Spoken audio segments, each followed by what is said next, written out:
Good morning.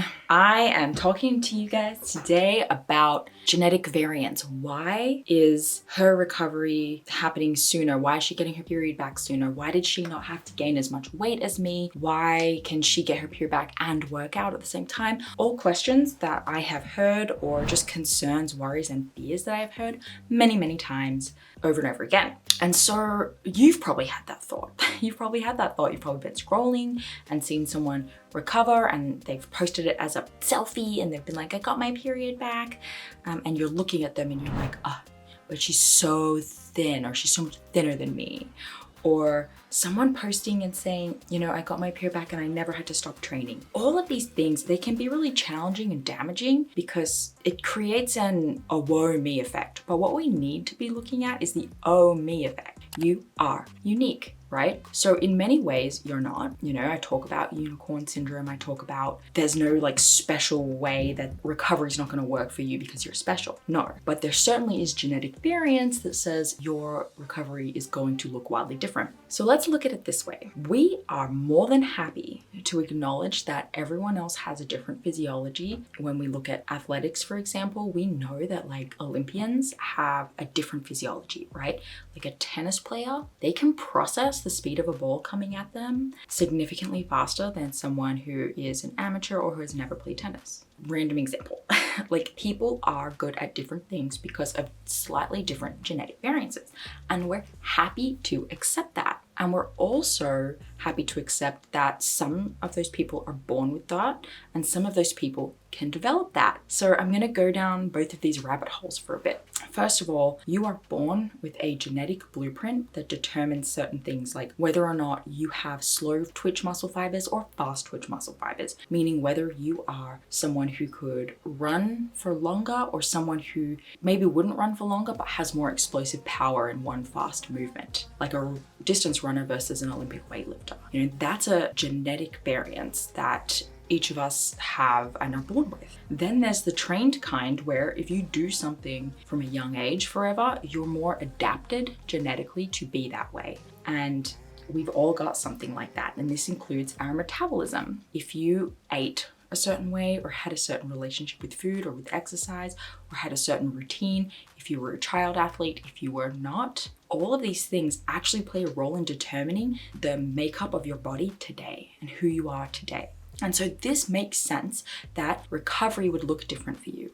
And other people will have a more resilient menstrual cycle, a more resilient mindset, more resilient just body overall when it comes to illness or when it comes to stressful situations. This is just how it is. And so there's nothing you can do about how you grew up, and there's nothing you can do about how she grew up. But maybe that plays a role in why her period came back while she was doing exercise and why yours isn't. Your metabolism also comes into play here. So what if you have, based on your genetics, based on how you grew up and how your metabolism has been affected, and based on how your metabolism has been affected in the last 5 or 10 years based on how you've been chronically dieting or chronically exercising, right? The effect on your metabolism is different to hers based on how you got there in the first place. So how you get out of it is going to look different as well. This is obvious, right? When you think about it that way, when you can just take your mind out of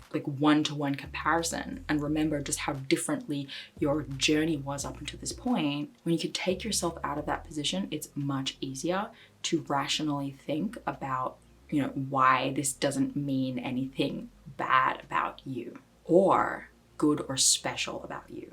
Okay, so if we take into account that everything about us is unique based on factors that we can't control, and comparing ourselves to others is just a completely moot and of no value point, it doesn't work. I mean, have, clients who might talk about my sister doesn't have this issue, or my mom doesn't have this issue, or I know so many other girls who are just so similar to me for XYZ, they're also gymnasts or whatever, and they don't have this problem. And I have to bring it back to the only thing you have in common with that person is that she's your sister and you have similar DNA, but you don't have the same. The only thing you have in common with that person is that you run, or the only thing that you have in common with that person is that you also have the same condition like Hashimoto's or something. And that's all. That everything else is different, and you are narrowing in on the things about you that are similar. And that is moot. That is not enough evidence to say that you should have your period by now, or you should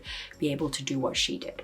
So if we understand that, we think about the hypothalamus as a boss, and we think about your body as a company. Like imagine it's a big skyscraper, and at the top right here, the boss sits in his window or her window that has a beautiful view of everything around it, right? It's the best spot in the house, and she calls the shots. And everyone else's body is the same. Everyone else has a different skyscraper in the city, and they have a different boss at the top calling the shots. Now, with every company being different, not having any idea what any of the other companies are doing, that boss is making decisions about where to allocate resources, which is money, budgeting, right? And if you ever worked in a corporate environment, you'll understand this analogy perfectly. But they are sitting at their desk and they're thinking, okay, the next quarter, this is where we need to go. This is what needs to improve, and this is what needs to keep running smoothly. I'm going to allocate funds over here and funds over here and funds over here. And this is going to hopefully get us to our goal. And that boss knows more than you know about what needs work and what doesn't. So your boss, your hypothalamus, is allocating energy resources, or the resources it has from the energy that you're giving it, to different places that you have no say in. So you can't just say, I'm going to eat all these calories and can you please send that to my reproductive organs? It just doesn't work that way. It is sending resources to where it believes it needs to go. And for some people, it's saying we need to store excess body fat before we even start producing hormonal activity. Some people's body says we're ready to produce hormonal activity first and body fat later. Some people's are we're ready to have your hair stop falling out, we're ready to regulate your temperature, and some is let's do it all at once. Like the amount of resources you have and the decisions that your brain is making in order to allocate them somewhere is totally unique, and you're unconscious to it. But that's what's happening. So I hope that analogy makes sense, right? That you're unique, your brain is making unique decisions based on what it believes you need. And I know it's painful sometimes to see people whose brains decided that hormonal activity could switch on before excess body fat storage, but you need to trust that that's what's best for you, if that's the decision that your body needs to make, right? Body fat is your friend. It is an organ. It has an amazing nervous system inside of it. It's not just this like weird excess blob that's like on your body. That's not what it is. It's actually a living, breathing organ. It contributes to your immune system. It contributes to hormone function. I'm talking about this one because it's like the number one thing most people are thinking about. And you just need to be grateful and thankful for what it's doing, which I know is hard. But if you think about it in this way, that your body is calling the shots based on the information it has and what it knows is best for you, when you can trust in that, it's gonna really help. So I hope this was helpful. It was just kind of like I thought of this concept this morning. I wanted to talk about it, so I haven't planned it very well.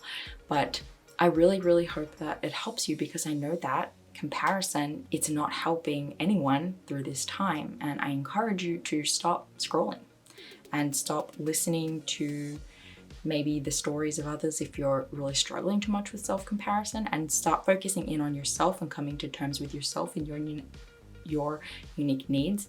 And then go with that mindset, with that tool in your toolbox. Then you can go and watch and be motivated by other people's recovery. Okay, guys, have a really great week. Please subscribe to this channel. Please go listen to the Hypothalamic Amenorrhea podcast, anywhere you listen to podcasts, and come and check us out on Instagram at Danny Sheriff or the AJ Podcast. See y'all next week.